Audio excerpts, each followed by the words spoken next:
This is Chris from Play Comics, and you're listening to Pop Goes Your World. I'm Chris McBrien, and the pop culture from Generation X is everything to me. And I'm Derek Myers, and I'm here to educate Chris on the great pop culture of today's generation. Episode 121, Witness Movie Review.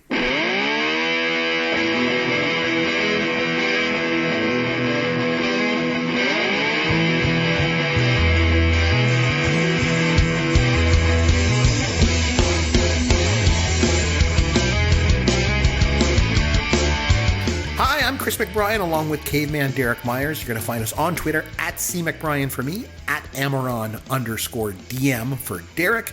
PopGoesYourWorld.com is our website. And if you listen to us on iTunes, please take a minute and leave us a review on there. Derek Myers, first of all, happy holidays, I guess. Merry Christmas, all that. We had a little bit of a break. How's things going? Great, Chris. Yeah, I was going to say, Happy New Year. 2020 is now upon us. It is. And we're going to move full steam ahead. Let's do some great shows coming into the new year. And there's a lot of great stuff in pop culture that we can yet explore and list and comment on and recommend people do and don't watch, read, and listen to. So no, it's been a great holiday. I'm ready to go back to work. I've had some time off, and it's go time. Yeah, no, we got lots of good things coming up. Like you said, we got lots of movies to watch. All to send us back, in the past to the 70s and 80s to watch movies that I'll recommend, of course. But over the little bit of a break that we had around the holidays, the Christmas season, did you get a chance to partake in any pop culture? Because I certainly did. Yes and no. I mean, I did probably the same amount I always do, which is usually quite a bit compared to most people. Yeah. I saw, as I mentioned, I think on the last podcast, we went out to the theater and we saw the new Jumanji movie, which I liked. It was basically more of the same. It was now the second one with The Rock and Kevin Hart and Jack Black. So if you saw the first one with those guys and you enjoyed it, I suspect you'll like the second one. It's pretty much the same thing with a couple of subtle twists to it. I was entertained. I felt I got my money's worth. I was glad I saw it, and I had no regrets about seeing that one in the theater. And then, of course, we saw Star Wars, and I liked it. I wouldn't say I loved it, but I did enjoy it. And I think, like with the most recent Star Wars films, a little bit of time and perspective has improved them for me. Like when I watched The Force Awakens the first time, I thought, oh, I liked it. And then I waited and watched it again a little later, and I'm like, oh, I liked it more. And I found The Last Jedi, same thing. I rewatched it just a couple of weeks ago, and although it took me a while to get into it, I liked it more after some time had passed. So I think I'm going to find with The Rise of Skywalker probably the same thing. I liked it, but I think a little bit of distance will probably make it feel a little better for me. So those were sort of the big new things, and then I saw a couple on. We've been getting free previews of the classic movie channels over the holidays. I've been watching them too. Surprise. One of the classics that I watched yesterday, never seen it before, first time ever, Paul Newman, The Verdict. Oh, nice. Have you ever seen it? I have not seen it, no. Well, I watched it yesterday. It was quite good. It was nominated for 5 Oscars, and unfortunately didn't win any of them, but it was Paul Newman and James Mason, both for actor and supporting actor, best picture, best director, best screenplay. And you got to think, if the movie gets nominated for all those things, it's got to be pretty good. And it was great. It didn't win any of those awards, but it was definitely worth a look.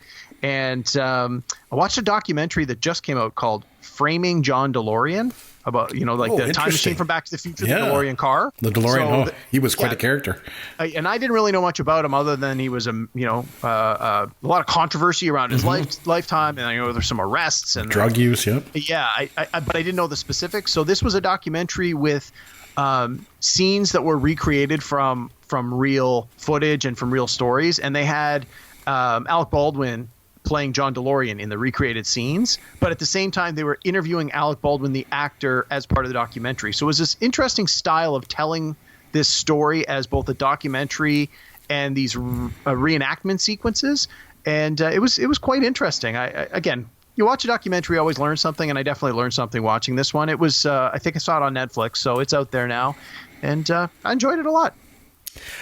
Well, I also was busy for a change, because normally I usually don't get to do a whole lot of pop culture stuff between shows, but I had a lot. So like you, I went to see The Return of Skywalker.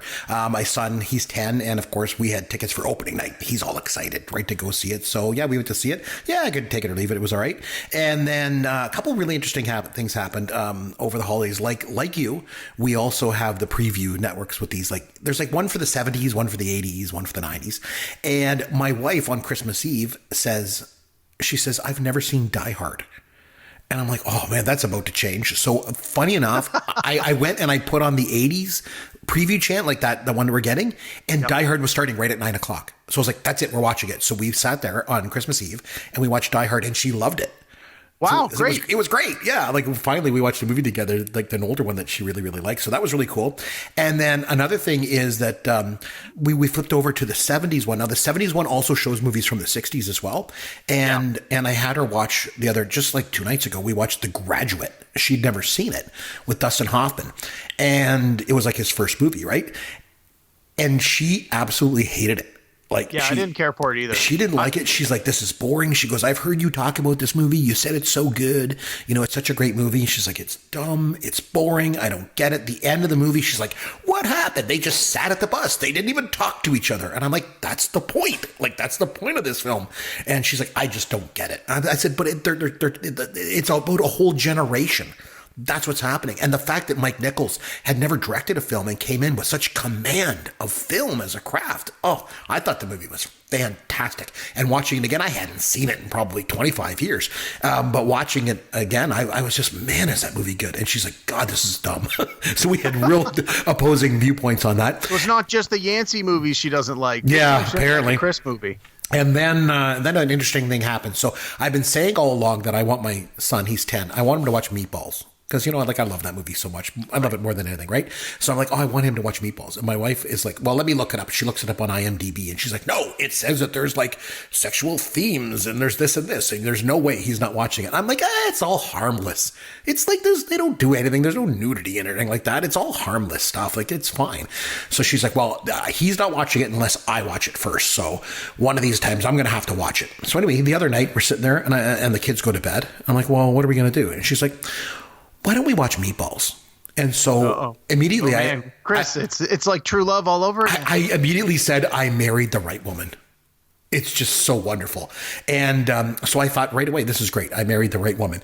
And then we watched it. And then throughout the movie, I realized maybe I didn't, because 2 things happened. Number one, she said, there's no way our son is ever watching that movie until he's like 15 or 16. And secondly, she's like, it's dumb. I don't like it. So I'm like, well, maybe I didn't marry the right one. I don't know. And then the last thing that I wanted to mention was in the mail right before Christmas, I get this package. And I'm like, what's this? Who's sending me something here? Like, I didn't order any Fonzie t-shirts lately that I know of. So I opened this box up, and it's a Bob Ross Joy of Painting board game from Derek Myers and his lovely wife, Kay, for Christmas to my family. So thank you, Derek. It was wonderful. And not only that, we opened it up, and my kids love board games. And so I opened it up, and I think it's for ages 12 and up. So my kids I thought it was 8, but it's definitely young kids can play it. And that was part of the reason I thought, well, I know how much you love Bob Ross. So I thought, well, I'll get to this one. And so I thought the kids can try it out. I thought, I don't know if this is going to go over so well, because, like my kids are 10 and 7 and Switch 12. So then I start reading. So we open it up and I start reading the instructions out to everybody. And as I'm reading them, I'm like, this is pretty heavy. Like, this is pretty complicated. Like, you got to put it on the palette. You can't mix the paints. You got to use the certain brushes. You got to use these certain moves. I'm like, this is really complicated. So we started to play it, and we absolutely fell in love with this game. Like, just love it. And so it's so funny now.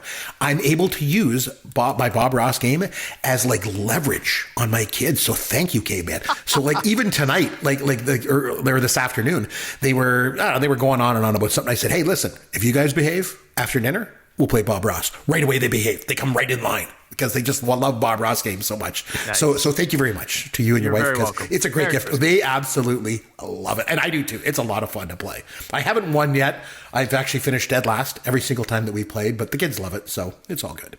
Anyway, on that note, what do you say we get started? Bob Ross, The Joy of Painting. No, it looks stupid. It's actually mesmerizing. Or perhaps inhale some substances. Right. They might find this painting show 10 times better than someone who is, in complete control of their faculties. Oh, there's a little happy accident. We got a little bit of brown there. Let's just make it into a tree. Stoner college students that watch it, they're like, oh my God, this is the best thing to watch when you're high. I can't believe he just made a mountain. If I'm in the right mood and I see it comes on cable, I'm going to sit and watch it. We're going to use some Van Dyke brown and a little bit of Prussian blue. So full disclosure, Okay, so this week it was over to me. I was able to nominate a film, and as I am wont to do, I, of course, nominate films from Gen X, because that's what I do. So I went back to 1985 and suggested that we go back and watch Witness, Harrison Ford's film from 1985, and we review it. The film was nominated for 8 Academy Awards, including Best Picture, Best Director, Best Actor, Ford. It won 2 Oscars. It won for Best Film Editing and Best Original Screenplay, so that's great. And I know I say this almost every week on the show, but I tell you, they just don't make movies like this anymore. And we're going to come back to that later in this episode as we start to get into this movie. But before we get into the movie, I wanted to just ask you, Derek, I made you watch Witness. What were your impressions on it? First thoughts, and then we'll do a deep dive into the film. Okay. So I think I mentioned this when you nominated the movie. I had seen Witness exactly once before in the mid to late 90s on video when I was doing the Harrison Ford retrospective and watching every movie he had ever been in. Right. When I worked at the video store and had practically unlimited free movie rentals. So this was just part of the process. And I do remember enjoying it at the time, knowing that he had been nominated for an Oscar for it. I thought, oh, well, geez, I really like Harrison Ford. And that had never happened to him before. So this must be exceptionally good. But other than that, I didn't really have any strong memories of it. I knew I enjoyed it, but that was it. So it was like watching it again for the first time, but I did realize as the movie was playing on, I started to remember, oh, this is coming up. Oh, yeah, there's a scene where this happens. But there was just as many scenes where I was completely clueless and had no idea. So overall, I did enjoy it. I did find it was slow, but I think the pacing was deliberate for the kind of story they were telling. You're not going to tell a story that takes place in Amish country and have it be shoot 'em up explosion, mile a minute, hard rock music score sort of thing going on. Like, it needs to be reflective of the source material. So, it is what it is in that regard, and I was fine with that. The performances were good. Again, Ford was definitely great. He was as good as he's ever been, but yeah, I liked it. I didn't love it. I'm looking at the IMDb. They gave it a score of 7.4. That's probably sort of in the ballpark of where I'm coming at this, like probably about a 7 out of 10-ish. And it is, as we've said with a lot of the older movies, it is definitely of its time. There were a few things that I felt that were dated in the movie, even not because, again, large parts of this movie take place in Amish country, which is, removed from time, if you will. But even the things that were supposed to be of 1985 felt dated. Nothing overwhelming, but a few little things sort of jumped out at me, and we can sort of get to those as we go through it. But yeah, for the most part, I enjoyed it, and I'm curious to sort of hear you talk a little bit more about why you felt this was worthy of going back to revisit. Why did you think this one was a better choice than something else that might have been on your recommendation list? Like I said, I liked it, but I certainly didn't love it. So I want to know why you picked this one over something else. Oh, for sure. Well, a couple things. So first of all, by the way, being as we talked at the top of the show, and we were talking about, the holidays and New Year, I realized something this week with the New Year, with the calendar turning into 2020. And, me reminiscing today here on this podcast, as I do every week, when I'm reminiscing about movies from the 80s, that's the same as people in 1980 reminiscing about movies from the 40s. You old man. Old. It puts things in perspective for me. It just made me go, wow, that's crazy. But, well, I saw a thing online, as there's been a lot of internet memes with the whole 2020. But one of the things they were saying is we are now closer to the year 2050 than we are to the decade of the 80s. Mm-hmm. So crazy. Just something, again, to put that in perspective. Yeah. Okay. So in regard to this film, okay, so I really like this movie a lot, and I'd like to do a bit of a dive into it. But let's start. You mentioned Harrison Ford and his performance. So let's just talk about him for a minute off the top, shall we? How the hell he ever escaped getting typecast in Star Wars is just incredible when you think about it, right? Yeah, he's a great actor. Yes. But Carrie Fisher and Mark Hamill, like, they're good actors too. They got typecast. Harrison Ford, though, man, oh man, when he came out as Indiana Jones after Star Wars, like, I couldn't believe it. Like, not once watching Raiders as an 11-year-old kid did I ever look up at the screen and think, that's Han Solo right there. That's Han Solo up on the screen. Not once did I think that. And that's a pretty impressive feat to pull off. And again, when he was Deckard in Blade Runner or John Book here in Witness, not once did I ever think that's Han Solo. Like, oh man, incredible. Anyway, so the movie itself. So obviously it opens up with the funeral of Rachel's husband. I don't think we know how he died. I don't think they ever mention that. We assume it's an accident because they're quite young, and they obviously have a young son. Yeah, I figured it was probably an illness. Yeah, or an accident. Again, they don't go into it, but I don't think you need to, like. It's not integral to the story. Yeah, this is one of the things I find a lot with current movies is often there's a little bit of over-explaining because a lot of today's audience wants all the details all at once. And this was a good example of sort of old school storytelling where they're at a funeral, draw your own conclusion. You don't need to know why he died, how he died, but like you said, the family is young, the child is young. Mm-hmm. There's only one child, so obviously you get the suspicion that this was a very young family, new family. So yeah, most likely illness or accident. Right. It doesn't matter to the story either way. All you need to know is he's passed on. Right. So backstory is not important at this point. But one thing that is important at this point is the cinematography. And it's incredibly done. Like the wind sweeping across the fields and the Amish country. And even the overall with the film, the fact that it's juxtaposed with sort of the crime-ridden streets of Philadelphia, that comes later, of course, but just incredibly well shot. So one of the opening shots, there's a great shot of a buggy that's holding up traffic. There's like a transport truck behind it and a line of cars. And it just jumps out. It just shows this Amish life versus the English life, right? And so again, they go to the city, and again, it's important because, like you mentioned, I don't think they really mention why they're going to the city. I don't know if they're going to visit somebody or something, but they're on the way there in the train, and the first thing that the child sees is a hot air balloon, and he's just mesmerized with it. He's so impressed. And it just shows his innocence and how sheltered his life has been, and it just sets the tone for what he's about to see. But anyway, they get to, I think they're in Baltimore. They go to Baltimore. No, they go to Philadelphia on their way to Baltimore. On their way to Baltimore, yeah. So they stop in Philly, and they're at the train station in Philly, and like he doesn't know how to use a drinking fountain. Remember? And I think it's just he's never seen it before. Yeah, so he's unfamiliar with how it works. Right, he doesn't know what it is, and he's just taken by the size of the train station. And there's a little girl that's like looking at him funny, and I really like the part when he sees the Hasidic Jew from behind and thinks he's Amish, and he goes up to him, and he's thinking that, no, that's someone like me. And then it just shows, it really kind of digs into a theme that is ongoing in this film, which is just how different everybody is, and how different everyone is to him, obviously. But as we go through the film, we see how different people are.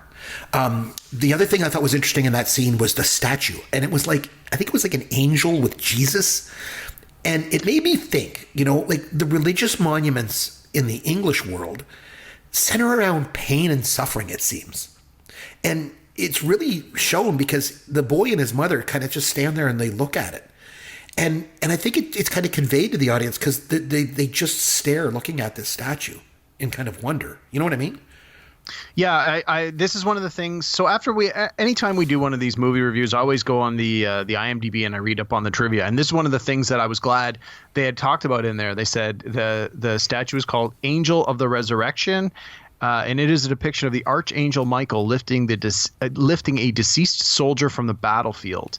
It's a memorial to the men and women of Pennsylvania Railroad who died during World War II. And so, again, you didn't need to know that in the context of, like, again, everything you said is 100% valid, and that's the point. But this is sort of that extra little detail of if you know it, it can potentially add another layer of meaning to this scene. But I think you're absolutely right. The idea that, the statue is literally larger than life. It looms in this massive man-made monument to engineering where trains literally come and go, and you've got this humongous statue in the big open. Like, it's just, if you come from a world where technology is it's not forbidden, but is not as prevalent, seeing these things that are just so grandiose, it have to be overwhelming. Mm-hmm. For sure. So then obviously it gets to the pivotal scene in the film when the boy witnesses the murder in the bathroom, and that the suspense of Danny Glover as he's checking the stalls, and then Lucas Haas, he kind of smartly goes underneath the stall, but the look on his face of fear when Glover's going through the stalls, just incredible. So then John Book gets involved in the case, right? And he takes him to his sister's place, and it's Patti LuPone, which I thought was just an odd casting choice. And it was funny because my wife was watching the movie with me, and she ended up falling asleep, but we'll get to that later. But she's watching, and she's like, I know her. She's from Girls. So we've been watching this show on HBO called Girls, and it's Lena Dunham. And Patti LuPone has a small role in it, right? And so she remembered her from there. But Patti LuPone is like this huge Broadway icon, you know, and it just seemed like a weird casting choice for me. Anyway, I did not recognize her. Yeah. I know of the show Girls. I don't watch it, so I didn't even have that little piece to add on. But yeah, Patti anyway, LuPone, like, you know, people that like Broadway and stuff, like Patti LuPone is like this icon, you know. But anyway, the one thing that kind of jumped out to me at this point when I was watching it was it really made me relate to this film, you know, as opposed to when I first saw it back in the 80s, because I have a 7-year-old son. And I kept thinking, like, what if my son had seen this happen? You know, so I was looking at this movie through different eyes this time, which I thought was interesting. I just thought I wanted to bring that up. So the next scene I thought was just so interesting was when they're eating hot dogs for lunch. And they sit down and Ford just digs in and just starts chewing away. And of course, they're not eating because they're praying. Right. Saying grace. And he's like all embarrassed. And I totally relate to this scene, unfortunately, because this actually once happened to me at a business lunch. I actually took some clients out on a business trip once, and I started eating my lunch. And as I was shoveling the food in my mouth, this, you know, vulgar Canadian that I am, I guess, just eating the food, I realized they weren't eating. Their eyes were closed and they were praying. And I was like, oh my God, what did I do? Like, you know, and so that scene just made me kind of chuckle. I'm like, oh, I've seen that before. And then I thought it was interesting that Rachel starts talking to him about the sister, Patti LuPone, and she basically says all these things that the sister said about him behind his back. And it's like the Amish have no filter, right? At least there's no sort of pretension, or there's no need to like harbor secrets from each other or act in a certain way socially, you know, like we seem to have to do on a regular basis. So again, like they're just setting up the whole thing. So then they get to the police station, and this is where it goes back to what you said before, with it kind of dated it. Everyone in there was using typewriters. And they were smoking. Yeah, that's one of the things that always gets me in these old movies. I was watching, like I said, I watched The Verdict the other night. Everybody's smoking. It's again, it's a sign of the times, right? In the moment, it wouldn't have seemed unusual or out of place or anything. But yeah, that certainly reminded you that this movie, at least the quote unquote modern portion of this movie, definitely took place in the 80s. And then, so right during that scene too, the little boy's like walking around, just checking out the police department. And that's when he goes over to the trophy case and he sees Danny Glover's picture, and he spots it, and he just, a look on his face, and he points at it. And then Harrison Ford realizes, oh no. And it's just like, damn, man, there is some great acting in this movie. Just great acting. So Danny Glover, so then I guess Harrison Ford calls the chief, right? And goes into the chief and says, hey, listen, it's McPhee. You know, it's Danny Glover. He's involved in this. You know, what are we going to do? And the next thing you know, Danny Glover shows up in the underground, and there's this big shootout, right? So Harrison Ford knows right away that the chief is involved as well. Yeah, yeah. So he has to take them back to Amish country because he got hit. Remember, he got shot. Well, hey, let me stop you. I love in that scene where they're shooting and the people are coming out of the elevator and he's like, get back in. And then the woman like reopens the door. That's my car. That's my car. He's like, get in. God, I laughed so much at that. That was funny. It was probably just a throwaway that wasn't even in the script. It was probably someone's like, it'd be funny. Just throw this in. And that made me laugh a lot. Yeah, I thought that was really some interesting comic relief in this like really intense scene, especially when he turns around and sees Danny Glover. You're like, whoa. My wife was like, oh my God. It was really, really cool.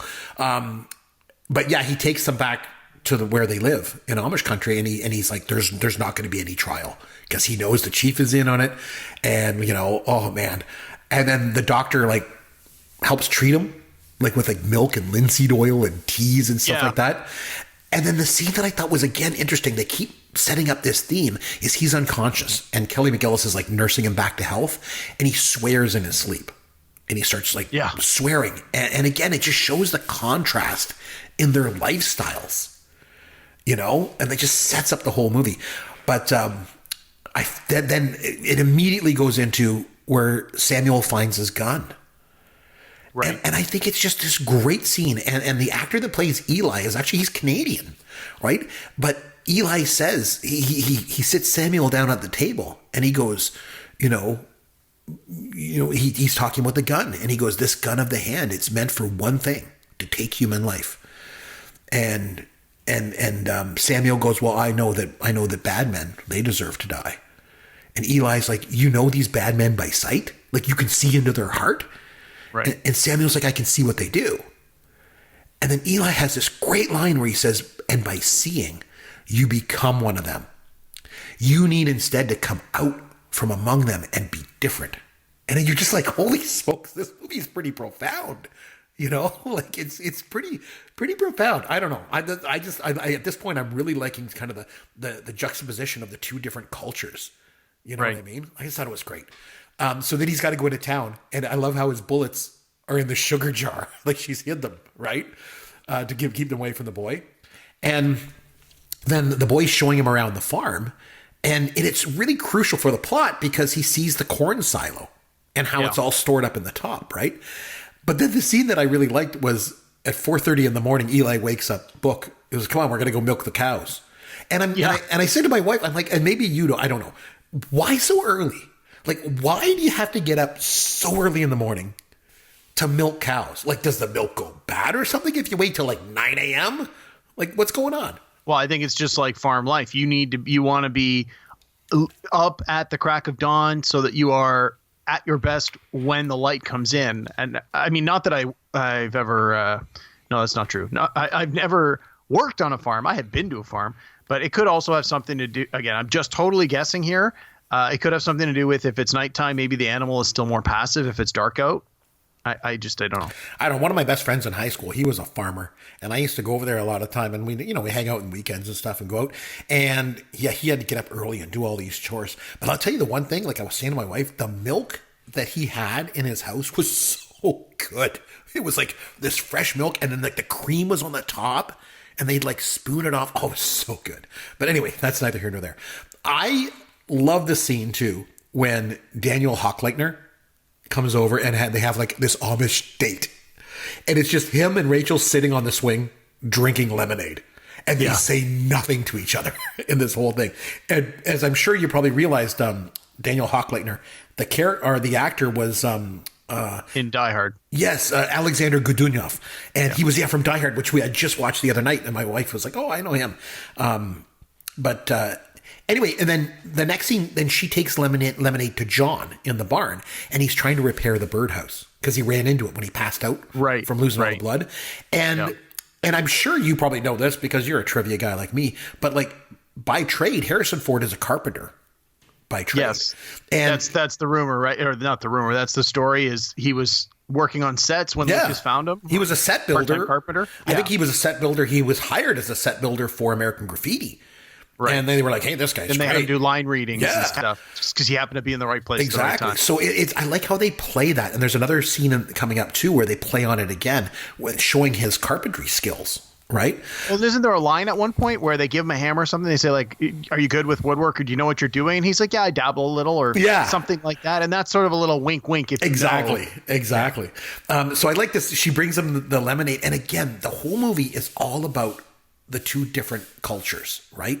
And just how different they are, and they show it every scene that they can. Like there is not a frame in this film that's wasted. Like it's just everything is there for a reason. And the scene when she gives him the lemonade, he grabs it and just guzzles it down. And it's a really subtle scene, but it just shows that difference. Like it's almost like she's kind of shocked by it because it's almost like gluttony. You know what I mean? To take and just guzzle the whole thing down. You know, that's something we would do. But I think the Amish would just sip it, you know? I don't know. I just thought it was so great. And so he introduces her to dancing. Remember when he's fixing the car? Yeah. Much to Eli's chagrin at this point. And they threaten to shun her from the Amish because she's associating with them, right? And then just to kind of punch up the whole Amish thing, when the chief is talking to Book's partner, I don't remember the character's name. But, I don't either. But he says to him, he goes, we're like the Amish, the police. We're a cult. We're a group, right? With rules. And he's just trying to trick him. He's trying to justify him turning John in to him, you know, to give away his location. Sure. But just, again, it's just scene after scene of like how different the whole movie is like a sort of culture clash. So we're about halfway through the movie at this point. You're still kind of not loving it. Well, I know, I remember enough of the broad strokes that I know what it's about. I know where it's going, and I watch enough movies to understand that a big part of the point of the movie, like, you know, for any movie, you want to entertain, but any decent movie is also going to try and make some sort of a statement, for better or for worse. And like, it's clear that the statement this movie's trying to make or trying to illustrate is this juxtaposition of these two cultures. They can be so different, yet there are things that are still so similar, even though they have such radical differences when it comes to things like technology and religious customs. And they're not holding one up above the other to say this one's better, this one's worse. It's just the very broad strokes of we can all get along if we understand a little bit more about what the other person is feeling or how the other person comes to whatever it is they're doing. And so I'm getting that out of it. I mean, they're hitting you over the head with that one pretty hard. Mm-hmm. But I mean, that's a big part of what makes the movie work. You need to, if that point wasn't coming across or that point wasn't correct, the sort of the payoff, the end of the movie wouldn't feel as satisfying. So I certainly don't begrudge the movie for doing what it's doing, but you know, at this point, I'm a pretty savvy movie watcher, so I'm sort of knowing like, okay, this is where this is probably going to go next, and this is probably what we're going to see, and one of the screenwriting tropes that you hear or that I've heard in the past is, you know, if in scene 1 of a movie you see a gun above the mantelpiece, by scene 3 the gun had better go off. And so in scene 1 of this, well, I guess probably even scene 2 or act 2, like you said, when the boy is showing Harrison Ford around and you see you know, how the grain silo works and how there's like these trap doors in the barn, and even with the mom hiding the bullets, I'm already thinking, okay, there's going to be some reason that Harrison Ford needs to find these bullets. He told the mom to put them somewhere different. He's not going to be able to find it, so he's going to have to handle whatever problem it is without his gun. I figured that would come. And then I figured, well, there's obviously going to be some sort of a chase or cat and mouse play where he's going to take advantage of his knowledge of this barn and this silo. And it did. Again, I wasn't disappointed that that's where it went, but it was pretty linear storytelling. And so, again, I look for more. I want more out of my movies. I watch a lot of movies, and I watch a lot of crappy movies. So when I see a good one, you know, I really want to feel like I'm getting something out of it. I want to get more out of it. And Witness, again, it was good, but I found that it was a little by the numbers, a little on the nose. There were no real surprises for me, and the performances were great, which is fine. But yeah, I'm just sort of at this point going, ho hum. Yeah, it is what it is. Let's see where it goes next. Well, it's funny because for me, it's just like I said at the top, like they just don't make movies like this anymore. And you kind of hinted at this too. And it really, one of my favorite scenes in the movie is the barn raising scene. It's just such a great scene. And for me, like nowadays, you know, and like I know I'm the old man complaining about stuff nowadays, but so many movies are about destroying things. And here's a scene where they're building something. Like, I don't know. I just love this scene. And it was funny because you were talking earlier about the train station of Philadelphia being this, you know, engineering marvel that that man can put this up. And I'm thinking the same thing of the barn raising scene. I'm thinking, how do they do this? I said to my wife when they were doing it, they're pulling the walls up. I'm like, how do they do that? And how do they get it from like not falling right over? And like it's incredible. And I don't know if you noticed, but Viggo Mortensen is there. Yeah. And he's very, very young, right? And he's kind of, this is a really small part, but he's there. And again, like we mentioned before, Ford kind of shows off his carpentry skills at this point. Like there's like dowels and wood joints, and he's like this wood boring tool thing going on. And then I love when all the Amish men sit down for lunch, because that's when you really start to see the rivalry develop between Ford and Hochleitner for Rachel's affections, right? Yeah. And then immediately after that scene, Ford, it's at night, and Ford sees her bathing herself, and she turns to face him. Like basically she's baring herself to him, right? Yes. And he averts his eyes. Like he just can't do it. And I think he even says the next day, he goes, if we would have made love, I would never be able to leave. And you realize he has no intention of staying because he can't. And that's when you start to realize that there's so much going on in this movie. Like it's just, they have this sort of doomed, relationship, this doomed kind of romantic, relationship. And God, it's just, I know this movie is so good. And then they go into town, and I like how he threatens the lady trying to take his picture. He's like, I'll rip off your brassiere or something like that. And you think, oh my God, that's really bad. You shouldn't be doing that. And it's mind you, it's just like a foreshadow of what's to come, because he gets on the phone and he calls his partner, and they're like, are you friend or family? And he's like, oh man, he finds out his partner's dead, and he knows, right? He's like angry, he's confused. And so he gets on the phone and calls the chief. And I love that scene, because the chief is like, oh great, you're calling me at home, so I can't trace the call. Very smart. And he threatens the chief, and he goes, I'm coming. I'm going to get you. I'm going to kill you. And you're like, oh my God. And he's like flat out mad. He's vengeful. And these obnoxious punks from town start picking on the Amish at the worst possible time, right? And I love it. He gets out of the thing, and they're like, I think it's Eli says to him, no, don't do anything, Book. It's not our way. And he's like, no, but it's mine. And then he just beats the heck out of the bully.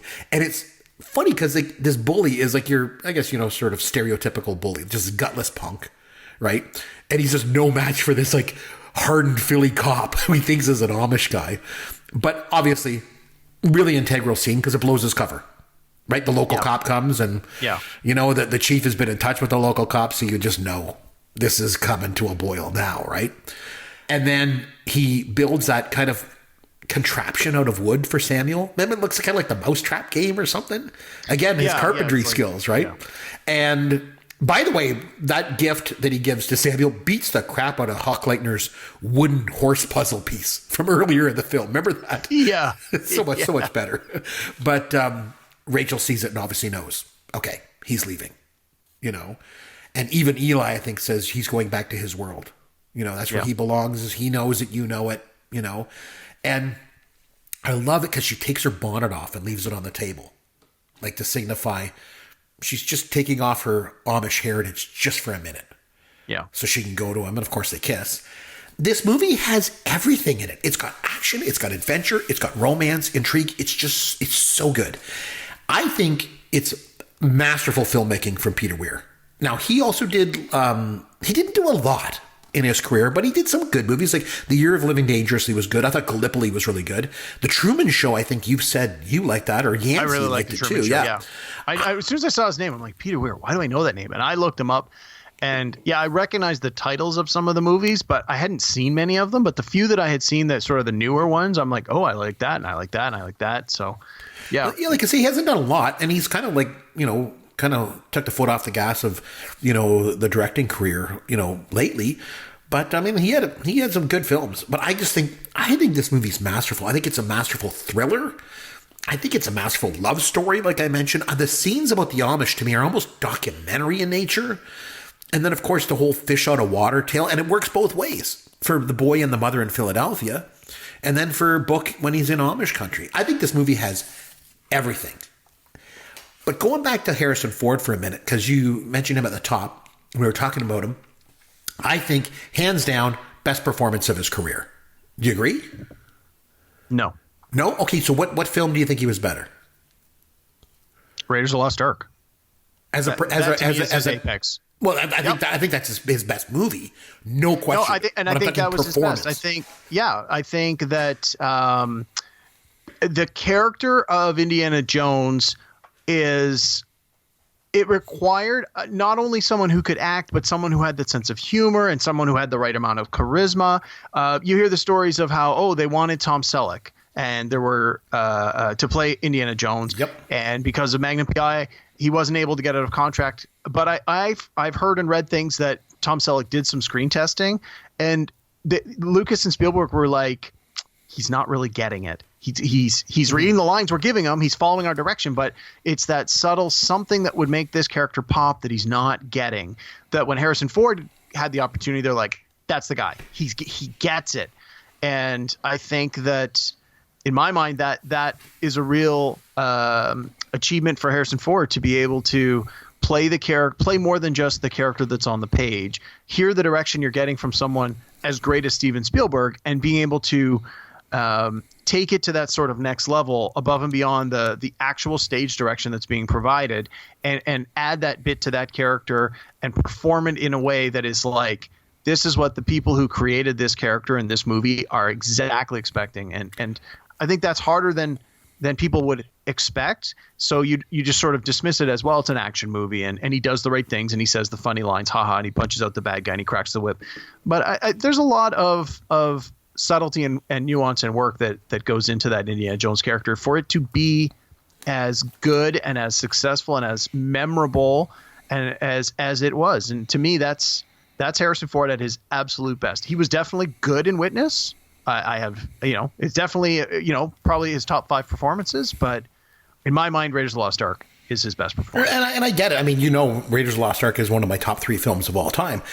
And also, as we talked about earlier, like, they didn't want to hire him for that film, and they, meaning Spielberg and Lucas, didn't want him because he was Han Solo, right? And they're like, we can't put him in here. He can't be Indiana Jones, and he did it. And I think it's just great that he was able to pull it off. And like I said, not once did I ever think, that's Han Solo, but I still think Witness was the best performance of his career. And I can see why he was attracted to this role, because it gave him sort of the perfect chance to explore a really, really great role as an actor, but it's still kind of let him be comfortable in that environment, of being kind of an action thriller kind of thing. So yeah. I can see why he took this.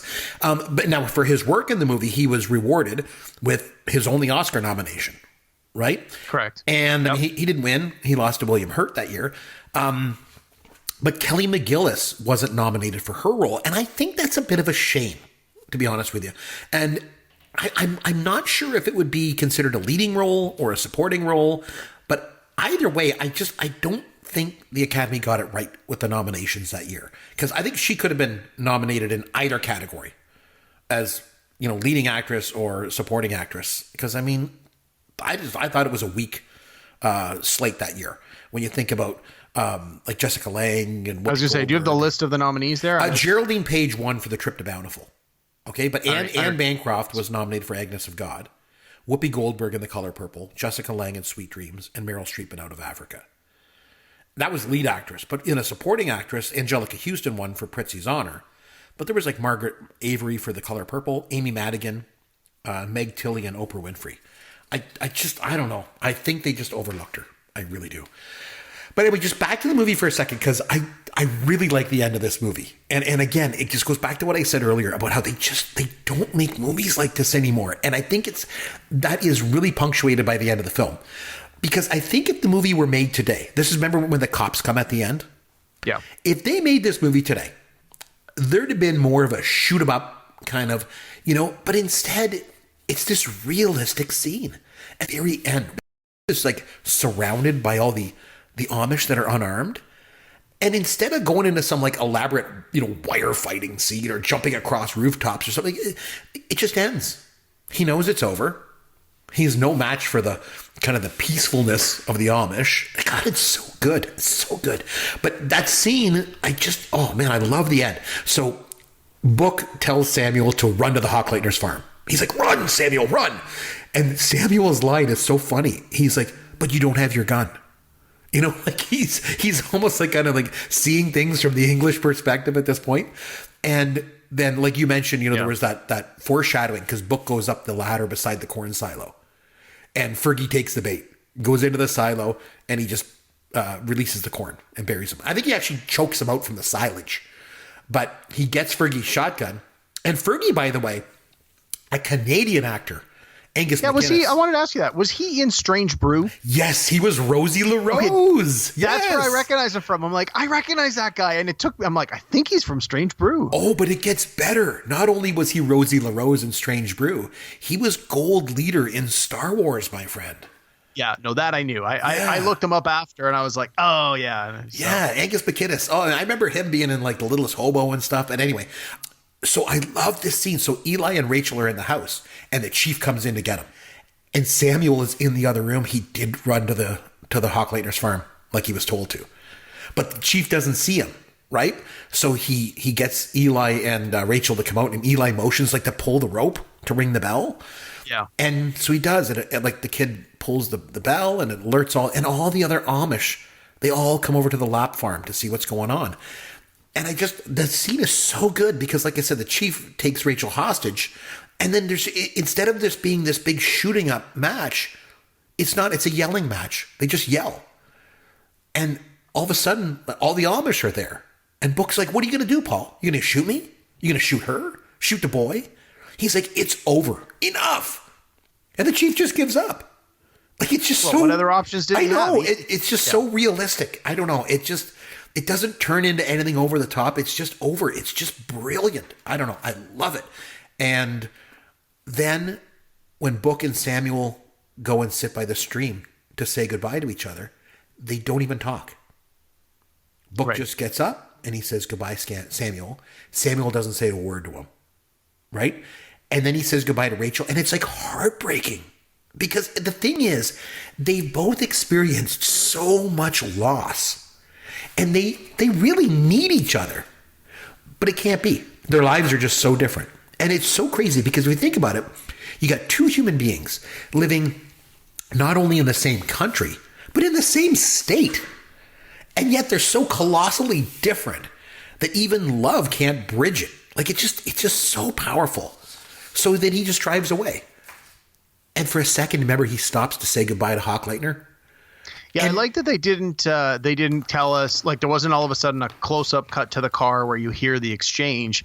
It was 15 or 20 seconds. So, there was enough opportunity for both of them to say something to each other, but you sort of leave it in the mind of the viewer. It's like there is some sort of exchange and that's it. It's not important what the actual words were. It's just a formal goodbye, probably a thank you, something along those lines. And I like that it was left up to the viewer's imagination to try and imagine, well, what do you think the exchange was? And at the end of the day, it's like we said at the beginning with the death of the husband. I don't need to know what they said. Right. I got the point of it. I agree with you. And to kind of punctuate things, in most Hollywood movies, he'd have stopped the car because when he was driving up there, you see the brakes go on. Most Hollywood movies, he would have stopped that car, he'd have turned around, and Rachel would have ran out into his arms, and they would have, he'd have swept her off her feet. But not here. He drives away. And it's like Casablanca, right? Yeah. He doesn't get the girl at the end of Casablanca. He does the right thing. What's right for her, what's right for him. Everyone's intelligent enough to know that there are bigger things involved. And although a short fling might have been wonderful for both of them, it's going to have long-term ramifications, especially with the young son involved. Mm-hmm. So they do the right thing. Oh, so good. So amazing. So at this point, my wife had fallen asleep. And I was just like, oh my God. And she's like, what? She wakes up. She's like, what's going on? I'm like, this movie is so good. I forgot how good this movie is. And she's like, oh my God. But that's my feeling on it overall. I just thought it was just fantastic. It was just so much was going on in this movie. So many good elements. Like I say, it was an action. It was a romance. It was just a mystery, intrigue. Oh, it was just so good. I thought this movie was fantastic. I know you didn't like it as much as I did, but like I say, they don't make movies like this anymore, and they probably never will. That's as far as I see it. But you said it would probably give it about a 7.5 out of 10, kind of in line with what you saw online. I'd probably say a 7 or 7.5, depending on the day of the week. I think right now, even after talking about it, I'd probably lean more towards the 7. It was good. I wouldn't recommend it to everyone I know, but there are certainly some people who I would have no problem recommending it to, or say to them like, "Hey, this is a movie from the 80s." Oh, one of the other things I did mention earlier was about the dated. There was some music. Some like synthesizer music used earlier on in the movie that immediately just sort of took me out of the feel of the movie. That unfortunately is one thing that I found. There are some movies from the 80s that use current popular music from the 80s to score it. They use the synthesizer, and it's so dated. And again, it's a little thing, and not everyone's going to pick up on it, or not everyone's going to be miffed by it like I was. But there were a couple of scenes early on in this where I was just shaking my head going, oh. But yeah, other than that, I did enjoy it. I would give it a 7. I don't think I need to watch it again anytime soon, but it's certainly something that I would probably have no problems revisiting 5 years down the road, or that I would have no recommending to some people for sure. I am glad that I nominated this film, obviously, and I love doing this podcast because I get to go back and watch all these movies that I haven't seen in like ages. And some of them shock me because they don't hold up, and some of them do. And for me, this one really, really holds up. And I would go as high as giving it a 9 out of 10. I thought it was fantastic. It's just, man, masterful filmmaking. I thought it was great. But anyway, that's my take. On that note, let's have some fun with Caveman. All right, Caveman, over to you. Take it away. What do you got for us this week? Right, we're going to have some fun. A very big part of this discussion that we've been having tonight is around Harrison Ford. Yes, it is. You felt that this was Harrison Ford's best work, his strongest performance. It's I thought the it was only his movie best. Yeah, in which he was nominated for an Oscar. True. Obviously, this movie would be a very different movie with someone else cast. I read that one of the people they tried to get in the movie who actually turned it down was Sylvester Stallone. Oh, man. Could you imagine John Book as Sylvester Stallone? No, I couldn't, but what a stupid mistake that would be as an actor. So anyway, Harrison Ford, a big part of this. So we're going to do a little bit of Harrison Ford trivia. And I'm going to try and make this easy for you because, we're not here to embarrass you or stump you too badly. So right. I've got a list of 20 movies that Harrison Ford has been in. All right. And I've got 20 additional movies that have very similar sounding titles. So I'm going to give you 2 titles that sound very close. All right. Harrison Ford was in one of them. I need you in each pairing to tell me which one starred Harrison Ford. Okay? Okay. Simple enough. So you're going to give me 2 titles, and I got to tell you which one. You got to tell me which one had Harrison Ford in it. All right. Okay. So we'll go down the list and we'll see how well you All right. Ready? I'll do my best. Yeah. I think I can do pretty good on this. I really like Harrison Ford. Well, I think so. There are some of Harrison Ford's more recent roles you may not be as familiar with, but that's true. I tried to stick to sort of his greatest hits, or at least movies that were bigger releases. Maybe you haven't seen them, but at least you'll be like, oh, I've heard of that. But how many movies has he been in overall? Do you know? Oh, a lot.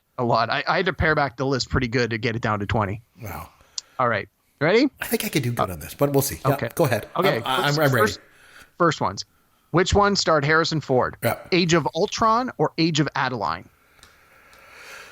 I don't think he was in Age of Ultron. That's one of those comic book ones, so I guess I'll go with the other one, but I don't really know. But I'll say the Age of, what did you say it was?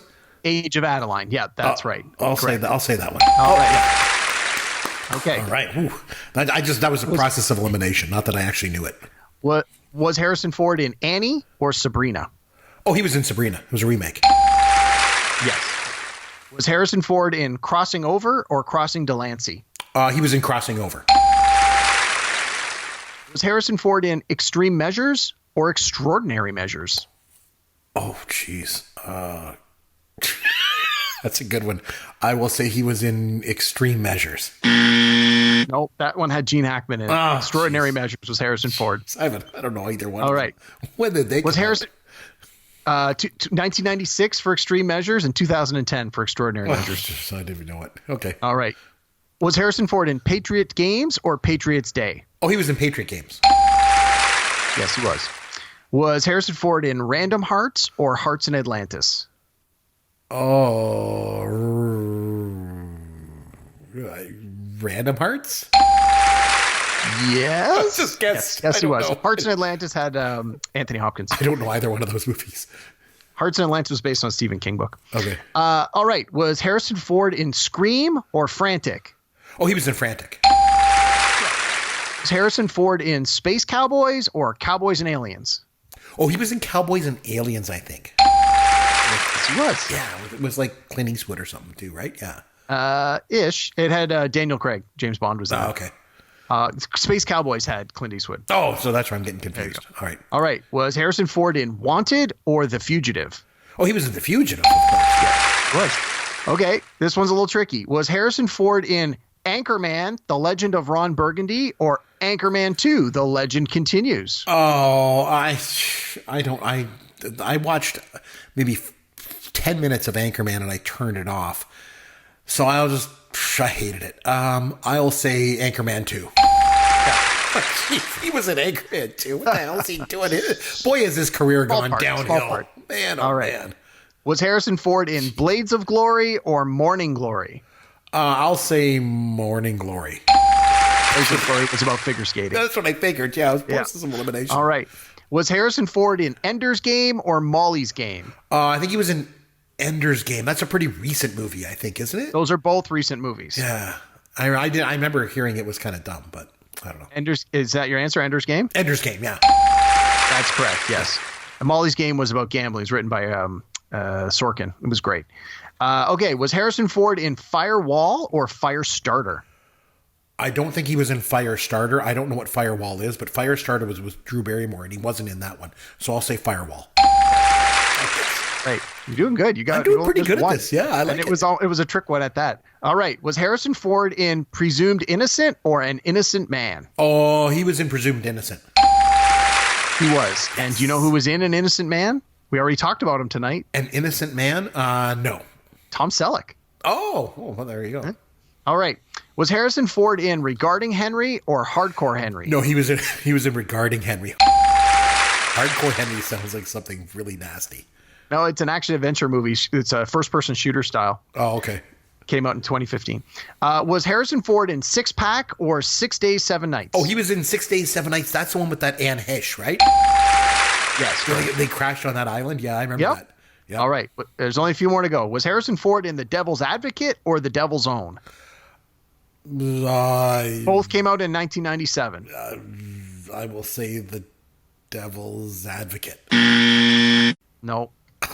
Devil's Advocate had Al Pacino and Keanu Reeves. Yes, I remember. Devil's Own had Brad Pitt. I remember hearing about them. I don't know either one. All right. Was Harrison Ford in The Frisco Kid or The Cincinnati Kid? He was the Cincinnati Kid. No, he was. I guess I'll say The Frisco Kid, but I don't really know. Cincinnati Kid had Steve McQueen. Yes, okay, that's it. Frisco Kid was funny. It had Gene Wilder was in that. It was really good. That came out after Star Wars, didn't it? Came out in 1979. Yeah. Okay, that's what I thought. Yep. Okay, yeah. Okay, was Harrison Ford in What Lies Beneath or Sex, Lies, and Videotape? It was What Lies Beneath. I went to the movie theater to see it, and I hated that movie. And the last one on my list was Harrison Ford in X-Men Apocalypse or Apocalypse Now? Oh, he was in Apocalypse Now. Yeah, he was. All right, you did great. You got 18 out of 20. Oh, that's Nicely great. done. Nicely done. Sir, that's awesome. Very impressed. I think a lot, like some of them I did have to guess, and I got kind of lucky. But I think some of them were process of elimination, and then other ones I just flat out knew. But that was, man, that was good. Man, I like that. No, I thought you'd like that. All right. Well, I'm glad that worked out. Well, okay. Good job, Chris. 18 out of 20, man. Well, That's 90% average. Yeah, that's all right. I'll take a solid that. A. I made the Dean's list. Yeah, you know your Harrison Ford movies, or at least you know the ones that he's not in. He's not the ones he's not in. Exactly, I know that. Okay, so I tell you what. How about we come back next time with, since we mentioned at the top of the show, it's a new year, in the holidays. What do you say if we come back next time with a look back at 2019? Okay. We can a year retrospective kind of what's happened in 2019. Like what happened in 2019? We'll look the highs, back at the lows, the best, the worst, the whole bit. Yeah, maybe people that we lost, things that we liked about the year, movies that we saw. It's going to be pretty light for me because, as you know, I don't watch anything past 1989, so it'll be really hard for me to put together. I think there was a couple of TV shows, anything that I watched that was new from 2019, whether it was TV or movie based, it was all because of you. So that's a good thing. I mean, because you push me here on the show to watch this new stuff. So I'll bring together what I can, and then maybe some new things that I took a look at, and like I say, just a look back on the year in general. I think would be a good thing to do if you're game for it. So that's what we'll do next I love that idea. Let's do that. Yep, right. We'll do that, and then we'll see where we go after that one. Sounds good. We'll come back next week, and we'll do that. If you want to reach Derek, you're going to find him on Twitter at Amaron_DM. Again, you'll find me at CMcBrien or popgoesyourworld.com. If you want to email us, our contact information is on there. But until next week, this is Chris McBrien for Derek Myers as well, saying thanks for listening to Pop Goes Your World, the pop culture podcast for the generations.